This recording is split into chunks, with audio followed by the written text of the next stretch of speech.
El término de política cultural y la preocupación de los estados por desarrollar políticas culturales arranca más bien en la Segunda Guerra Mundial y está ligado fundamentalmente a Europa, fundamentalmente a Francia y fundamentalmente, y ahí cierro lo fundamentalmente, y fundamentalmente al desastre de la Segunda Guerra Mundial. Es decir, había que reconstruir y había que reconstruir también una hegemonía política, etcétera, y también una hegemonía cultural. Por lo cual empezaron a debatir que había que desarrollar políticas culturales por parte del Estado. Desde la Segunda Guerra Mundial hasta acá los debates sobre políticas culturales han sido muy grandes y en general lo que se ha tratado de hacer es tratar de pensar, inclusive por momentos históricos, cuáles fueron las políticas culturales que dominaron. Porque uno puede pensar que a principios de siglo, o hacia fin del siglo XIX y principio del siglo XX, en nuestro país hubo una política cultural por parte, digo, del Estado. Y uno diría, bueno, pero eran los liberales o la oligarquía liberal, bueno, que tuvo una política cultural. Y efectivamente, desde ahí en adelante, uno en Argentina puede analizar como distintos modelos de políticas culturales. El más viejo, dijimos, es el mecenazgo, que todavía sigue hoy, digamos. Uno puede encontrarse, qué sé yo, en Buenos Aires está el Malva, es Constantini, un tipo que hizo su renta a partir de su intervención en el petróleo. Después podía haberse quedado con el petróleo, hizo algo mejor que construir el Malva, pero no hay que olvidarse que ese fue su origen, y uno va al museo y queda pasmado. Lo mejor del museo es que tiene una gran cantidad de pinturas latinoamericanas que no las podríamos ver en ningún lado, si no fuera porque las reunió en el Malva. Y el límite es lo que decíamos antes, depende de Constantini, era su gusto, por lo cual si le gustaba tal pintor, le compraba su pintura y si no le gustaba otro quedaba oscurecido. Entonces el mecenazgo es la más vieja y es la que dura. Pero lo que ha sido más persistente, y en los años 80 empezó a entrar en crisis, en los 90 entró más en crisis y ahora vuelve a estar en crisis, es aquella que tenía como denominación general el difusionismo cultural. Entonces el Estado consideraba que había que promover cierta cultura, ciertas zonas de la cultura. Recordemos que no me metí a definir cultura porque es una complejidad, pero en principio uno podría decir el área, lo que se promueve es el área más restringida de la cultura, lo que se considera alta cultura en algún aspecto, o algunas manifestaciones de alta cultura, y uno de los modelos privilegiados del Estado fue efectivamente promover esto que se llamaba difusionismo cultural o democratización cultural, que suponía, y ese era su mejor aspecto, una zona de democratización, no toda la democratización, pero un aspecto democratizante, que es el siguiente, es poner grandes obras, o lo que se consideran grandes obras, esto es un debate ese también, pero en principio no lo problematicemos, grandes obras plásticas, de música, etcétera, al acceso de las masas. Una política muy importante si pensamos que hasta por lo menos mediados del siglo XX quienes podían acceder a esas manifestaciones eran grupos muy reducidos. Todavía nos cuesta pensar que nosotros hoy ponemos Spotify y podemos escuchar desde Emerson Lake and Palmer hasta Bach, hasta un tango. Bueno, los sectores populares no podían acceder a ciertos tipos de música y no podían acceder porque estaban restringidas en algunos espacios. Ese era un límite concreto, es una barrera que no solamente es económica, es una barrera también de capital cultural. ¿Para qué voy a ir ahí? No es para mí ese lugar. Es lo que pasa hoy en el Teatro Colón. Es más barato que otros teatros. Yo el sábado fui al Teatro Cervantes. El Teatro Cervantes es hermosísimo, está en La Valle y Córdoba. Fui a ver Edipo Rey. El precio es 280 pesos. No es barato, pero tampoco es caro. Es mucho más barato que cualquiera de los teatros de Corrientes que están de 600 para arriba. Las políticas de difusionismo tienden a ser o gratuitas o muy baratas para que puedan acceder otros públicos a ese lugar. Es extremadamente positiva, ha sido así, lo ha demostrado, etcétera, etcétera. Y sobre todo ha permitido que sectores que consideraban que había ciertas zonas de la cultura que estaban solamente para un público privilegiado pudieran acceder. Se puede decir más que esto, pero en todo caso después si nos interesa lo podemos ver. Pero esas políticas siempre han sido muy valoradas hasta que se les encontró un límite. Entonces empezaron a pensar otros modelos. ¿Cuál era el límite? El límite es que algunos empezaron a decir, ¿qué difundimos? Es decir, empezaron a cuestionar si lo único que había que hacer era difundir, en el sentido de crear consumidores de cultura, o si había que hacer algo más que consumir. Entonces empezaron a pensar si no existía la posibilidad de pensar políticas culturales que más que pensar en construir consumidores, que ya es importante, no digo que sea no importante, la escuela debería hacer eso, para eso visitar museos, etcétera, etcétera, serviría. Pero empezaron a pensar otros modelos culturales, y un nombre que se le daba era democracia participativa, que en vez de pensar en crear consumidores, pensara en generar productores culturales. Entonces muchos empezaron a ver que ese modelo de política cultural tenía un aspecto superador, por dos vías. Uno, porque abría el concepto de cultura, ya no era solamente difundir alta cultura. Y la segunda, que era preocuparse, no porque la sociedad, las masas, los trabajadores, o como queramos denominarlo, pudieran consumir cultura, sino que ellos mismos se convirtieran en productores. Entonces yo no es que doy un curso para que vos escuches Mozart, lo cual está bueno, que uno escuche cumbia, pero al mismo tiempo pueda combinarlo escuchando a Mozart, sino que además mi objetivo central, el objetivo de política cultural del Estado o de la organización que lo estoy llevando adelante, sea que haya un productor musical, alguien que termine un curso sabiendo tocar el cello, por ejemplo, que es muy costoso y que no tiene un rédito inmediato. Ese modelo cultural tuvo experimentaciones en Argentina muy temprana, en la década de los 80. Eso fue lo que se llamaba la producción de los talleres barriales. Tuvo experiencias en otros países, inclusive tuvo experiencia en la temprana revolución nicaragüense, que fue espectacular. Probaron hacer talleres en todos los pueblos de Nicaragua. Talleres de poesía. Nicaragua es especial, tiene a Rubén Darío, tiene poetas en un país chiquitito. Y ellos apuntaron casi toda su política cultural, aparte me estoy olvidando, el ministro de Cultura era un poeta impresionante, que ahora no me sale su nombre, inolvidable. Que es un sacerdote, claro. Ahora no me sale el nombre. Bueno, no importa. Bla, bla, bla, bla. Era un poeta, el ministro de Cultura, entonces encontró su interés también ahí y desarrolló una cantidad de talleres de poesía en Nicaragua con una idea muy interesante, que era, yo no tengo que solamente acercarle la poesía para que conozcan a Rubén Darío, por ejemplo, en Nicaragua, sino que yo tengo que hacer que sean todos poetas. Uno diría, es un delirio, todos poetas. Bueno, acercar la posibilidad de que todos lo sean. Después uno elige, yo no quiero ser poeta, o yo quiero escribir, pero no me interesa, no sé. Los resultados de eso fueron extraordinarios. La revolución nicaragüense terminó muy poco después, pero no importa. La idea, digamos, que se estaba desarrollando ahí fue muy interesante. Y acá en Argentina tuvo experiencias también muy interesantes, en el sentido de empezar a pensar que el objetivo central es la difusión, por supuesto, pero también es la producción cultural. En ese sentido,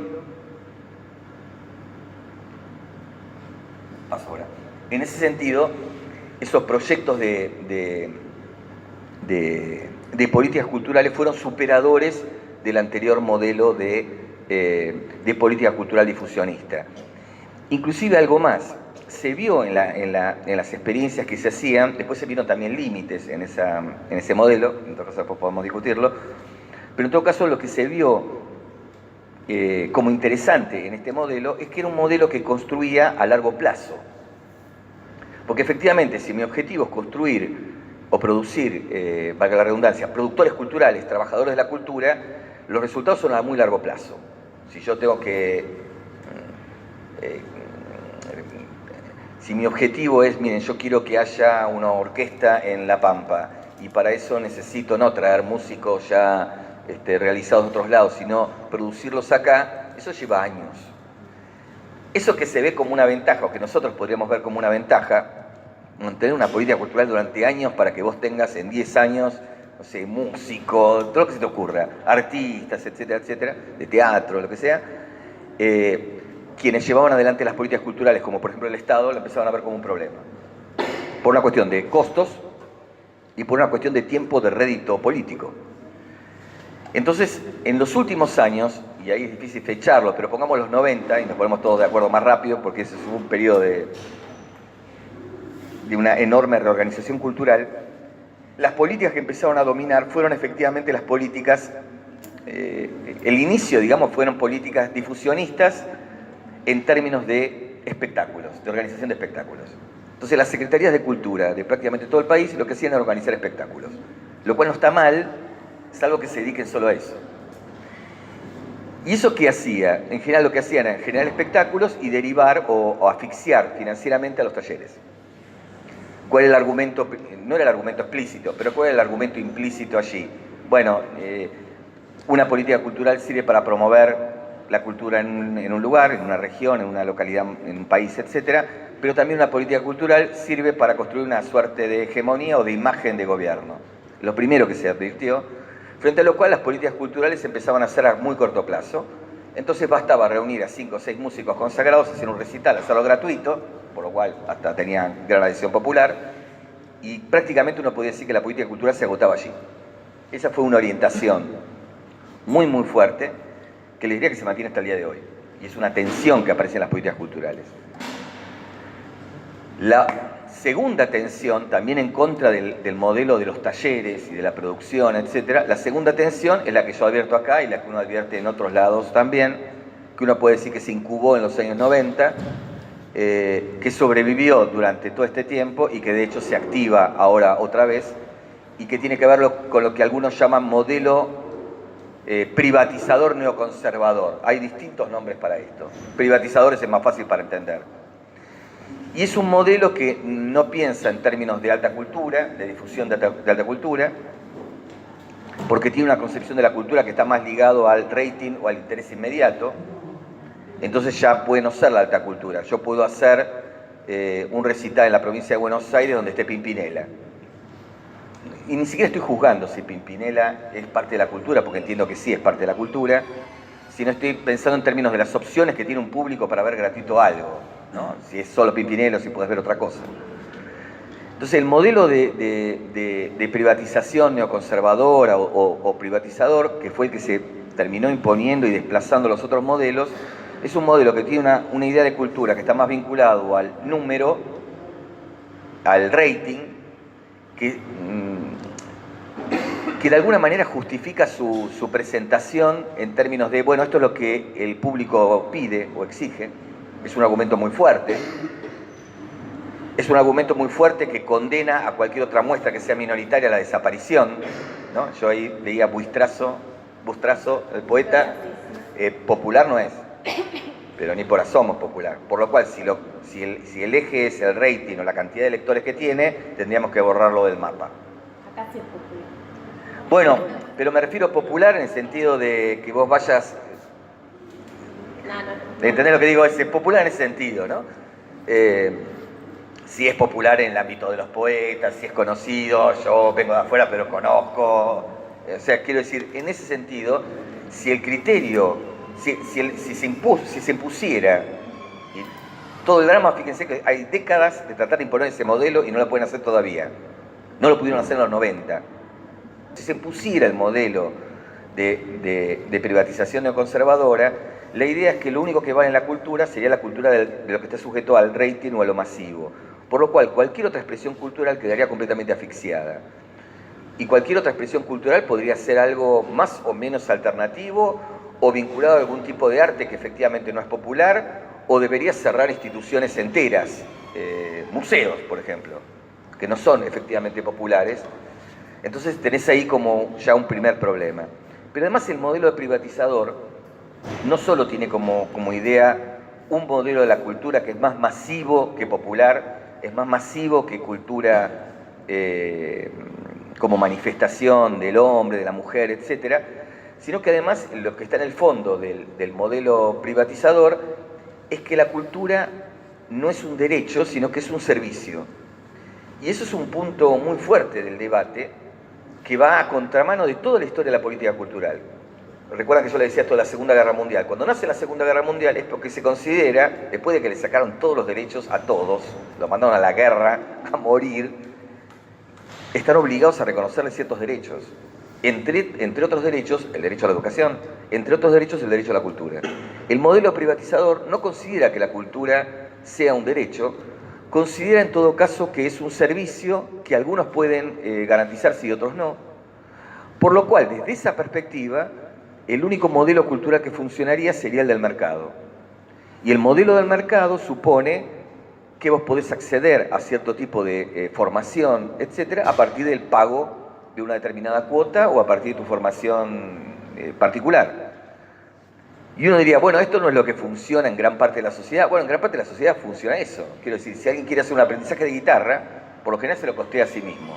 Salvo que existan, y estos talleres no existen desde hace 1000 años, yo veía que acá se fundó en el 90, los talleres acá en Argentina, por lo menos desde que yo tengo memoria, son de los años 80, salvo que exista una competencia, pero en el mejor sentido, es decir, salvo que con fondos públicos alguien oferte talleres gratuitos. Por lo cual el modelo privatizador que existe y que se sostiene en nuestro país desde por lo menos los años 90 en adelante, no solamente funciona por parte del mercado, sino que termina siendo adoptado cada vez más desde el propio Estado. Es decir, el Estado empieza a pensar su modelo de política cultural a imitación del modelo de mercado.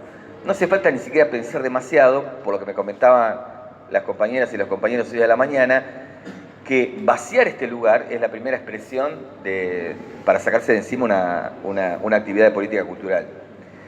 Derivarlo a un lugar que está en pésimas condiciones o que no se puede ni siquiera trabajar es el ejemplo más claro de un vaciamiento. Haber privatizado 2 lugares de este espacio es el mayor indicador de hacia dónde quieren ir como modelo de política cultural. Es interesante el hecho de que ni siquiera tenemos que analizar demasiado en detalle lo que dicen o confiesan públicamente, porque lo que tenés son manifestaciones concretas. ¿Por qué? Porque hay una conciencia que la universidad tiene que ser pública. Esa conciencia no viene del aire ni de la naturaleza, viene de la historia de nuestro país. Chile no tuvo esa historia, Brasil no tuvo esa historia. Por eso tiene otro sistema educativo. En nuestro país, reforma del 18 mediante, logramos una tradición en ese sentido. O mañana quieren cerrar una escuela en cualquier lugar del país y se hace una pueblada. Ahora, fíjense que con la cultura estamos un poco más débiles en ese sentido, y eso tiene que ver con que, ni hablar con la comunicación, ni lo pongo acá en la mesa. Si yo quiero organizar una marcha en defensa de la comunicación pública, abajo los monopolios, no sé, nos juntamos 5. Porque alguien puede decir, no, los medios tienen que estar en manos de los grupos que lo hacen, ellos saben, nosotros no sabemos. Decir que la comunicación debería ser un derecho de todos no está instalado como tal. Pero dejemos la comunicación, que es la pariente pobre de esto. El derecho a la cultura tampoco está pensado así. O sea, cuando uno dice tengo dificultad, hay dificultades que son objetivas. Porque ustedes traten de pensar todas las mediaciones que hay que hacer para explicarle a alguien que este conflicto también es de él. Que si se cierra esto, no solamente se perjudican los trabajadores, sino se perjudica la comunidad de Santa Rosa. Explicar eso no es tan fácil. Es fácil a lo mejor entre nosotros, pero tiene muchas mediaciones. Porque alguien puede decir, yo no voy, no uso de las instalaciones, digamos, no uso del servicio. Pero es muy difícil explicarle a alguien que si lo que se enseña acá no se enseña acá, ¿dónde se aprende? Tenés que pagar. Por lo cual le estás diciendo a un montón de personas, mirá, si vos querés hacer cerámica o querés hacer, no sé, yo escuchaba que estaban tocando la guitarra ahí, querés ir a aprender guitarra o querés, ayúdenme ustedes, pintar, hacer grabado, hacer un regalo te va a mencionar, ¿te querés hacer grabado? Bueno, detengamos en el grabado. Vos lo que estás diciendo ahí es directamente, mira, si esto se cierra, y alguien puede decir, bueno, a mí el grabado no me interesa, yo no hago grabado. Entonces ahí nosotros tendríamos que hacer, insisto, un esfuerzo muy grande de explicar qué es cultura.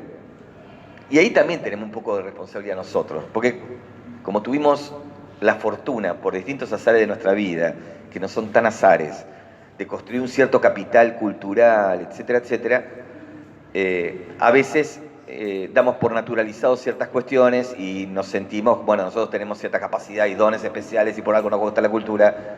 Bueno, tuvimos la fortuna de entrar en un universo que no todos pudieron entrar. Y a veces no nos preocupamos por explicar claramente que cultura no es ser más culto, ni que yo conozco a Picasso, ni que veo un grabado y me emociono, sino que tiene que ver con la experiencia social más general. Entonces alguien puede no leer al poeta, pero que exista ese poeta es bueno para Santa Rosa. O que exista, que no se enoje el señor Buitrazo, a mí me gusta mucho más Orozco. Entonces uno diría, bueno, no la leí, no importa que no la haya leído, está acá. Y habla de la experiencia de la gente que nació acá. Entonces, si no tuviéramos esos poetas, o escritores, o pintores, o músicos, etcétera, etcétera, lo voy a decir en estos términos, lo dijo alguien, no lo quiero citar ahora, nuestra experiencia personal sería más pobre. Vean que a veces uno necesita explicar algo, y eso lo hace hasta el que accede con más limitaciones al universo cultural, una vez tiene que explicar sus sentimientos y lo que le pasa en términos de una canción, una pintura, la escena de una película, a veces no puedes traducirlo de otro modo, porque hubo alguien que fue uno que hizo un grabado, que hizo una pintura, que hizo una canción popular, lo que sea, que lo expresó de un modo determinado que a vos te ayuda a explicar tu experiencia personal. Me acabo de separar, estoy angustiado, qué sé yo, y escucho la canción que expresa mucho mejor que yo eso que me está pasando a mí. Y eso no es consuelo, también es consuelo, pero no es solamente consuelo. Eso es encontrar una empatía con la cultura, y la cultura tiene mucho de eso, de producir esa empatía. Entonces, una de las mayores dificultades, no digo que sea la única, una de las dificultades que me parece a mí puede tener este tipo de conflictos, lo veo por lo menos en otros lugares, acá estoy aterrizando para verlo, es cómo le explicás muchas veces a alguien que está afuera o ajeno, etcétera, la importancia de que haya un centro cultural y de que funcione ese centro cultural hace que Santa Rosa sea mejor. Es más, tendría que haber más centros culturales en Santa Rosa, en Buenos Aires, en todos lados, porque hace que funcione esto mejor. Que en cierto aspecto, esto con lo que arranqué al principio, de lo que es el maltrato, el destrato, las ofensas, las ofensivas, los ataques a nuestro salario, la inflación, no se resuelve con la cultura, eso queda claro. Pero la experiencia cultural nos ayuda de alguna manera a entender mucho más esa cuestión. Y creo que el segundo problema, aunque también tiene una larga historia, perdón, una sola observación, es difícil discutir el derecho a la cultura, pero hemos avanzado muchísimo. Si no, no existiría esta reunión. Porque alguien diría, no, bueno, la cultura es para ciertos grupos de gente. Y uno diría que eso está mal, pero eso fue así durante siglos. Digo, porque si no, a veces uno, ¿en qué piensa? Durante siglos, ciertas manifestaciones de la cultura eran para un grupo restringido. La música de cámara se llama de cámara porque se reunía en una habitación. ¿Y quiénes las escuchaban? Los sectores que podían pagarse eso y decían, hoy quiero escuchar un recital, vení vos y tocá delante mío. O tenían un piano en su casa y eran concertistas y se ponían a tocar para toda su familia extendida. Esos eran sectores muy limitados. Y lo mismo el acceso, digamos, a otras manifestaciones que no fueran solamente los teatros populares, bienvenidos los teatros populares, sino que alguien pueda acceder también a otras manifestaciones de teatro. Durante siglos eso estuvo completamente reservado a sectores muy reducidos. Por lo cual, digo, es una dificultad decir que la cultura es un derecho, pero hemos avanzado enormemente. ¿Y cómo se avanza enormemente? Así, es decir, cuando a alguien le toca en un lugar, defendiendo ese lugar. Porque si uno no defiende el lugar que está, quiere decir que entonces no importa lo que haces acá. Sí, importa. Y como importa, defiendo ese lugar. Entonces, eso es un aspecto. Y el último aspecto, y prometo con eso cierro, la otra dificultad es con la que arranqué también, que tiene que ver con cómo construís esto que decías vos, una organización, que también es difícil, cuando el trabajador tiende a ser muy individual, ¿no? Y acá tenemos dos tradiciones. Una, la educativa, y ahí yo puedo hablar más porque soy docente. Esto que decía al principio, los docentes somos nosotros frente al aula. Eso tiene aspectos positivos, y el aspecto más limitado es que uno se cree que es el que puede resolver todas las cuestiones del aula. Y yo estoy solo, y termino creyéndome que yo puedo resolver, que inclusive si yo me manejo bien en el aula está todo bien, puedo sobrellevar la locura más general. Y eso pasa a veces cuando uno está en una institución muy enferma, una escuela o una universidad, etcétera, etcétera, y uno dice, bueno, yo me meto en el aula y resuelvo mi cuestión. Y uno no resuelve nada metiéndose en el aula, lo único que hace es meterse en el aula. Eso, en el caso del trabajador cultural, de los talleres, suma otra cuestión. Suma la tradición esta solitaria del educador con la tradición más solitaria del artista. Dejemos los que hacen teatro, que son una pandilla amigable que tiene otro tipo de organización. Pero en general los artistas tienen también una tendencia al individualismo, que sumada a la educación hace que sea bastante difícil la organización. Ahora, que sea bastante difícil la organización no quiere decir que no haya habido organización. Curiosamente, si ustedes se analizan los conflictos más fuertes que hubo, vamos a ponernos en estos últimos años, para no ser muy larga la historia, ¿son educativos o están vinculados con la cultura? Hoy en nuestro país los conflictos más fuertes están dados por eso. Ustedes miran, bueno, pero hay cierre de fábrica, sí, otro tipo de conflictos también. Pero vean la persistencia de los paros educativos, movilizaciones educativas, de los paros y de las tomas de centros culturales. En Buenos Aires en este momento sigue desde febrero tomado TELAM. No son trabajadores de cultura, no son educadores, pero son periodistas, son de la familia, para decirlo así. Y si hay un trabajo individualista es el de periodista. Lo que quiere es terminar firmando una nota con su nombre. O sea, es bien individualista todo el desarrollo. Han tomado, están organizando asambleas abiertas y hoy TELAM existe solamente en los trabajadores. Porque la otra TELAM, que es la de Lombardi, yo sinceramente no sé qué produce, pues no veo cuáles son los cables que hace circular. Por lo cual digo, es difícil, pero también se ha demostrado en los hechos que han logrado tener una organización persistente y que gran parte de estoy pensando ahora, miren, estaba buscando ese ejemplo, a lo mejor a ustedes les llegó esa noticia, lo que fue el Teatro San Martín hace ya unos años, hubo una toma de un área del Teatro San Martín porque querían desalojar la llamada Sala Alberdi, donde ahí se formaba también un conjunto de artistas. Quiero decir, la política de cerrar salas y de cerrar centros y de cerrar talleres o de preparar el camino para el cierre. Y un modo de prepararlo es de financiarlo progresivamente, trasladarlo a la gente de un lado del otro.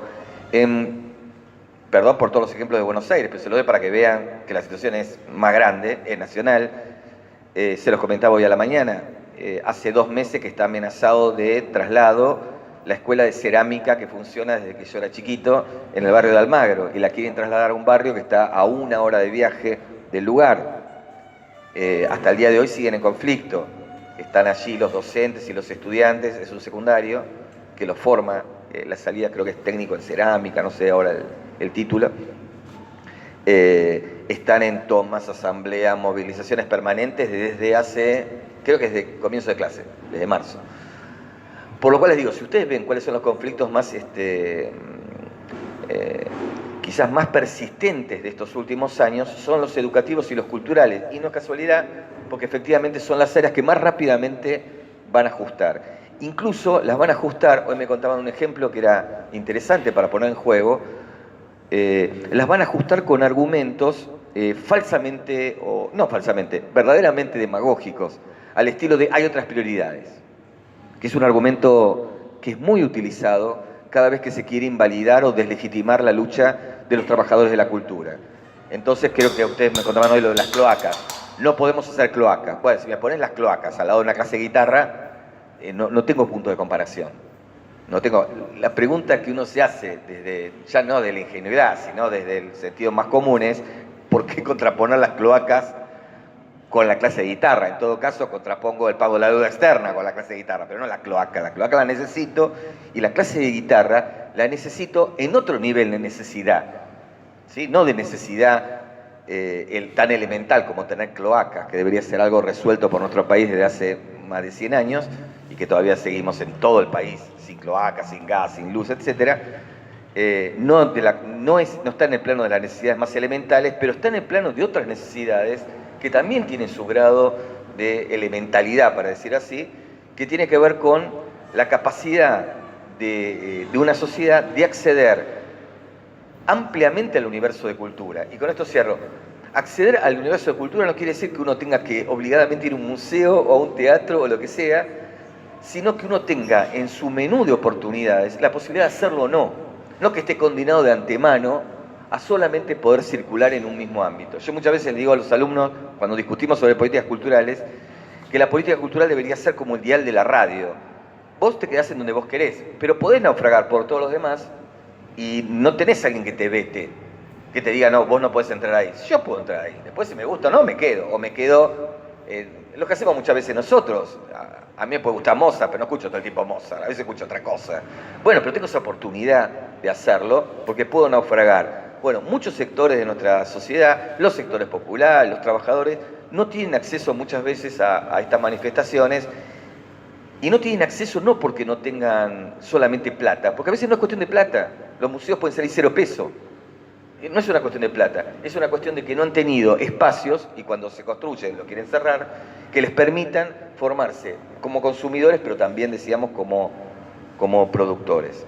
Bueno, eso, me parecía que podía tirar algunas ideas en ese sentido y Y nada, tampoco lo quiero hacer tan largo, en todo caso abramos un juego y pregunten o intervinimos sobre lo que a ustedes les parezca.